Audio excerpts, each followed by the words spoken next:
Всем здравствуйте! Давайте рассмотрим материалы и инструменты, которые нам понадобятся для декорирования красками. Если речь об акварельном окрашивании и мы используем воду, то вам обязательно потребуется стеклянный стол. Он может сделать вашу работу по окрашиванию приятной и удобной. Кроме упрощения работы с водой, он также упрощает работу с выкройкой. Ее можно прикрепить скотчем с обратной стороны стола и работать четко в контурах детали. Но если у вас такой возможности нет, я имею в виду стеклянный стол, тогда постелите на обычный рабочий стол отрез линолеума. К сожалению, пленки, всякие скатерти не подойдут, которые водонепроницаемые, так как их толщина может не позволить активно работать кистью, они могут собираться и морщинить, а это, к сожалению, дефект окрашивания. Конечно же, нам понадобятся краски.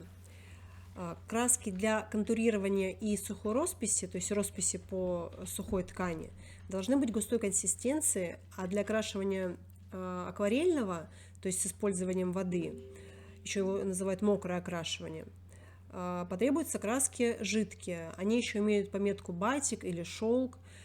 Их используют только для того, чтобы делать какие-то градиенты, переходы, либо окрашивать большие площади ткани или детали кроя. Мы используем исключительно акриловые краски. Вообще эти краски, которые имеют маркировку для ткани, в большинстве своем предназначены для натуральных тканей. И то, что они ложатся на синтетику и какое-то время там держатся, это такой вот приятный бонус. Здесь представлены наиболее часто используемые краски, но вы можете использовать любую, на которой имеется маркировка для ткани.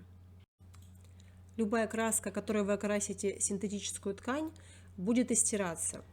Это касается всех производителей без исключения. Мы защищаем ручное окрашивание стразами.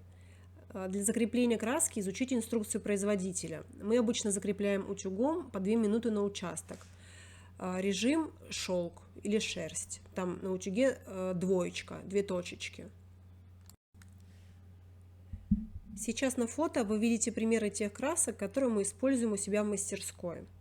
Это краски Марабу, марка Марабу. Она бывает как для шелка, то есть в жидком виде, так и с пометкой текстиль. Это краска густая. Краска Таир российского производителя, Жаккар Текстиль, она тоже густая. Краска густая Декола.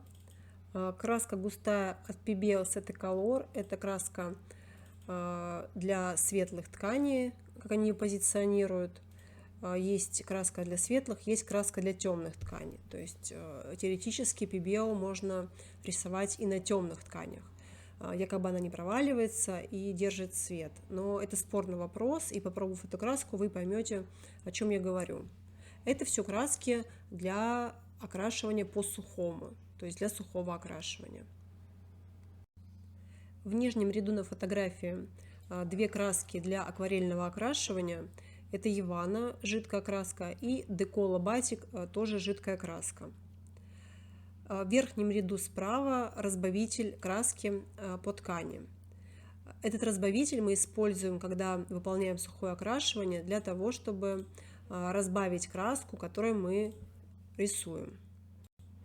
Для этих целей мы не используем воду, потому что вода оставляет пятна и разводы.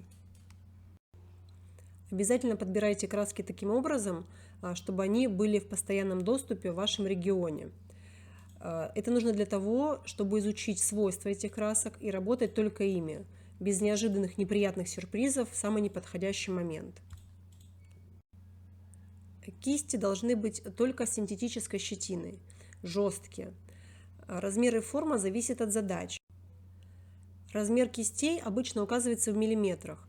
Например, номер 6 обозначает рабочую ширину 6 мм. Вот этой маленькой кисточкой 6-миллиметровой мы выполняем контурирование на изделии. Также у нас постоянно на работе кисти 12 мм и 20 мм для тонирования на сухой ткани. Кончик кисточки может быть как прямым, так и скошенным, как на картинке. Зависит от ваших предпочтений и художественных навыков. Вот эта широкая малярная кисть шириной 70 мм используется для акварельного окрашивания. Это может быть и 50 мм, и 30 мм, и 40. Зависит от того, какую поверхность вам предстоит окрашивать и с какой кистью вам удобнее будет работать. Над какой кистью вы можете держать контроль. Для того, чтобы окончательно определиться со списком материалов, посмотрите, пожалуйста, наши уроки по росписи до конца, чтобы сделать верный выбор и понять, что и для каких задач используется. Блистер из-под стразовых камней мы используем для того, чтобы размешивать в нем краску для сухих работ, то есть для работы по сухой ткани. Это очень удобно. Дело в том, что акрил сложно отмыть, а блистер можно просто выбросить и использовать новый. Также вам потребуются емкости для промывания кисти. Лучше, чтобы они были прозрачные, чтобы вы могли вовремя контролировать загрязнение воды и вовремя эту воду менять. Лучше иметь несколько таких емкостей, но учитывайте, пожалуйста, ширину кисти, чтобы кисть не лохматилась, когда вы ее туда опускаете. Еще нам понадобятся портновские булавки для того, чтобы прикалывать изделия к картонной коробке либо гладильной доске во время росписи.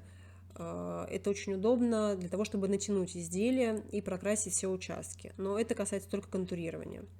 Бумажные салфетки и тканевые салфетки понадобятся нам для того, чтобы промакивать кисть и снимать с нее излишки краски и воды.